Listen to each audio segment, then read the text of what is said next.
শ্রমিক দলের সভাপতি মমতাজ মিয়া ও সাধারণ সম্পাদক কবির আহমেদ ও সাংগঠনিক সম্পাদক মুজফ্ফরের পদত্যাগের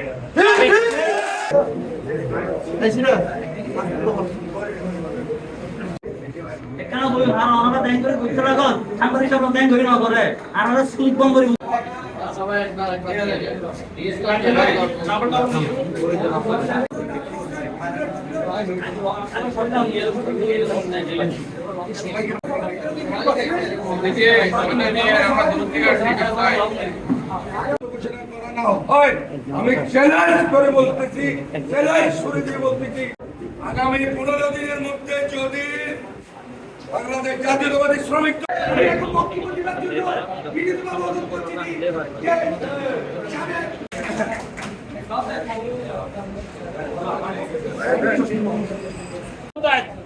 জনপ্রিয়তায় ঈশ্বরান্বিত হয়ে রাঙ্গামাটি জেলা শ্রমিক দলের সভাপতি মমতাজ মিয়া ও সাধারণ সম্পাদক কবির আহমেদ বিভিন্ন ধরনের অসাংগঠনিক কার্যক্রম করে আসছেন।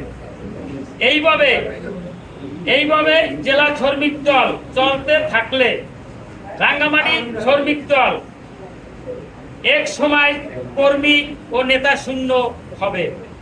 এই মর্মে আমরা শ্রমিক দলের সকল নেতৃবৃন্দ, জেলা শ্রমিক দলের সভাপতি মমতাজ মিয়া ও সাধারণ সম্পাদক কবির আহমেদ ও সাংগঠনিক সম্পাদক মুজফ্ফরের পদত্যাগের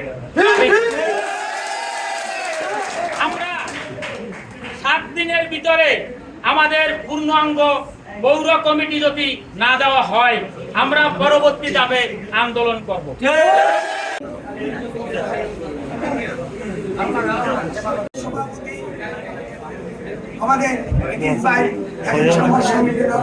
আমাদের যিনি আগামীর বিএনপির ভবিষ্যৎ তারেক রহমানকে আমরা এই বার্তাটা দিতে চাই। রাঙ্গামাটি জেলা শ্রমিক দল এবং জেলা শ্রমিক দলের যেই অতর্ব কমিটি, এই কমিটি বাতিল করার জন্য আমি তারেক রহমান ভারপ্রাপ্ত চেয়ারম্যানের প্রতি উদাত্ত আহ্বান জানাচ্ছি।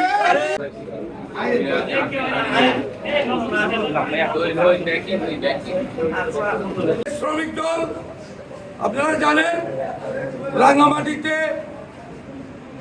জেলা রিক্সা শ্রমিক ইউনিয়ন, রাঙ্গামাটি ট্রাক শ্রমিক ইউনিয়ন, বিভিন্ন সেক্টরের শ্রমিক আছে। প্রকৃত শ্রমিক দিয়ে প্রত্যেকটি শ্রমিক সেক্টর থেকে শ্রমিক দিয়ে শ্রমিক দলের কমিটি না করার কারণে আজকে শ্রমিক দলের এই দুরবস্থা। আপনারা জানেন, রাঙ্গামাটি জেলাতে শ্রমিক দল যদি রাজপথে অবস্থান করে, এমন কোন শক্তি নাই এই শ্রমিক দলের সাথে মোকাবেলা করবে। আমি